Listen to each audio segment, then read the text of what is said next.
Finalmente sucedió. Ante tantas solicitudes y tanta situación inesperada por parte de lo que estaba sucediendo entre Estados Unidos, Rusia y Ucrania, por fin la Casa Blanca, después de tantos días, ha confirmado que permitió a Ucrania utilizar sus misiles de largo alcance contra Rusia. Pero, ¿por qué se demoró tanto Estados Unidos? ¿Por qué lo tuvo que confirmar primero Europa? Vamos a comentarlo.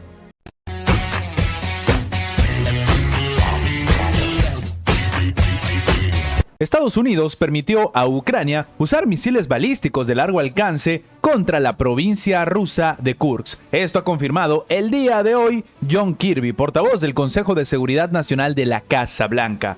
Un escenario que no se puede creer. ¿Cómo es posible que recién Estados Unidos haya reconocido esto, que puede generar una tensión sin precedentes? Los militares de Ucrania pueden atacar, en este caso utilizando los ATACMS, para defenderse en caso de necesidad inmediata. Y ahora mismo, comprensiblemente, eso ha tenido lugar en Kursk y sus alrededores, dijo el alto funcionario. Se trata de la primera confirmación oficial de tal permiso. Y lo que llama la atención es también la forma en la que lo dice, que esto es solamente para defenderse atacando otro territorio y, como dice, de necesidad inmediata. Kirby destacó que Washington cambió las directrices. La semana pasada, Ucrania, como hemos comentado en anteriores videos y lo hemos comentado también en directos, Ucrania pues realizó ataques con misiles balísticos de largo alcance estadounidenses y misiles de crucero británicos Storm Shadow contra el interior del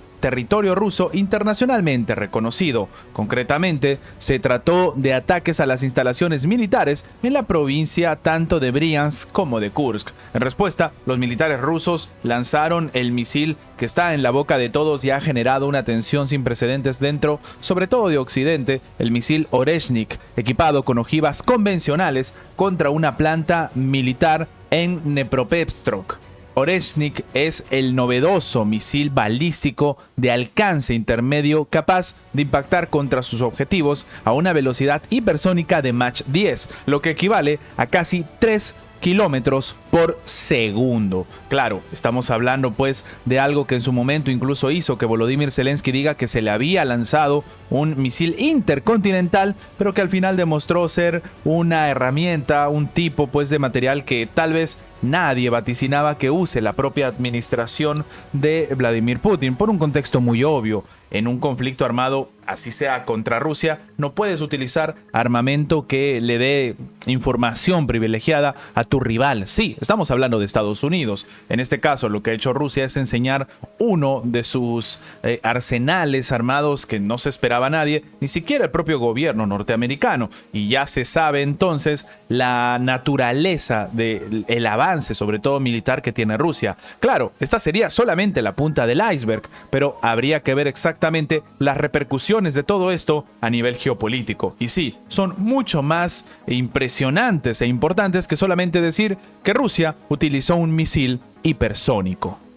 Pero hablando de ataques a Rusia, el Reino Unido acaba de enviar nuevamente misiles Storm Shadow a Ucrania. Esto no sería algo raro, ¿verdad? Tomando en cuenta que ya sucedió antes. Pues es algo diferente porque sucede por primera vez con el nuevo primer ministro. El Reino Unido recientemente ha suministrado a Ucrania decenas de misiles de largo alcance Storm Shadow por primera vez en el mandato del nuevo primer ministro Keir Starmer. Esto ha sido informado por Bloomberg, citando a fuentes. Esto es un escenario bastante importante porque no se tenía claro exactamente el papel de Starmer en el momento pues de la crisis en Ucrania.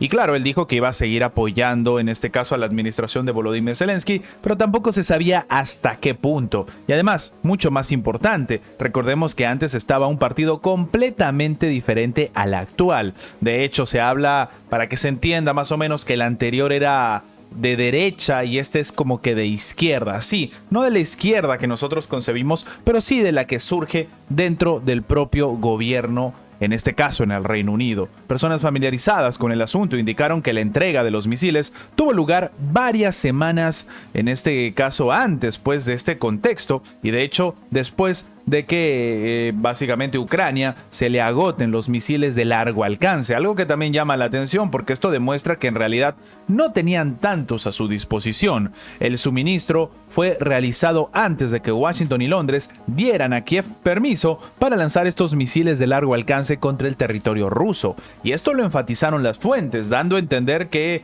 tal vez en conversaciones secretas, privadas entre Estados Unidos y el Reino Unido, ya había cierta situación de disposición a utilizar este tipo de armamento y claro, darle permiso a Ucrania, sino ¿para qué se lo entregas? Las fuentes se negaron a detallar las fechas concretas de la llegada de los misiles a Ucrania y su número preciso. Lo del número se puede llegar a entender, es obviamente una información que va a ser muy trascendente en la guerra, pero la llegada, la fecha, no tiene mucho sentido a no ser que se confirme lo que hemos estado comentando, pues un escenario de cercanía entre Estados Unidos y Londres a la hora de tomar decisiones de permitir el tipo pues de autorización y cómo esto se había preparado previamente.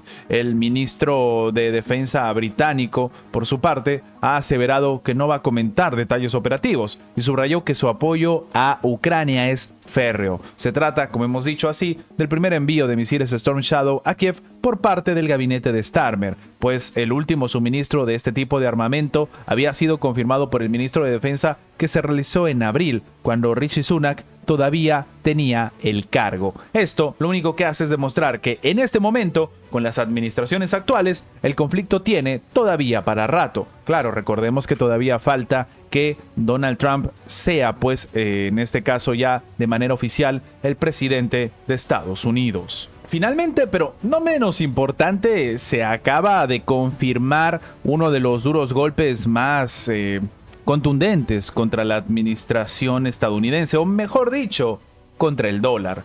Rusia e Irán completan de manera definitiva la desdolarización. Claro, algunos dirán, bueno, en realidad dentro de Rusia y de Irán no se utilizan tantos dólares. Claro, en un pasado sí, y esto también manda un mensaje muy importante a sus aliados, algunos de los cuales usan el dólar como una moneda bastante relevante. Y no solamente estamos hablando de China, también estamos hablando de Arabia Saudita. En este contexto, Irán y Rusia han eliminado por completo el dólar estadounidense en las transacciones mutuas, que a partir de ahora se van a realizar exclusivamente en sus monedas nacionales. Eso ha sido anunciado por el Banco Central iraní.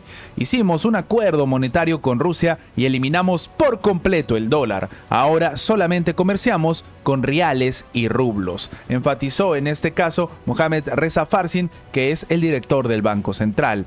El director también ha comentado que las autoridades financieras de ambos países acordaron el tipo de cambio que se utilizará para sus transacciones de comercio exterior. En este contexto, el que ha expresado pues la esperanza de poder dar pasos en esa dirección con otros países ha sido Irán. Sin embargo, también es importante comentar que se está trabajando ya no solamente sin el dólar, sino también sin el SWIFT. Sí, a principios de este año, el vicegobernador del Banco Central de Irán para Asuntos Internacionales, Karimi, ha declarado que las empresas rusas e iraníes podrán realizar transacciones interbancarias directas, por lo que no es necesario el sistema SWIFT para llevar a cabo dichas operaciones financieras. De acuerdo con el funcionario iraní, este método permite a los empresarios de ambas naciones comercializar sus productos en sus respectivas monedas nacionales, en lugar de utilizar el dólar. Hemos vinculado la red de correspondencia entre los dos países, indicó Karimi,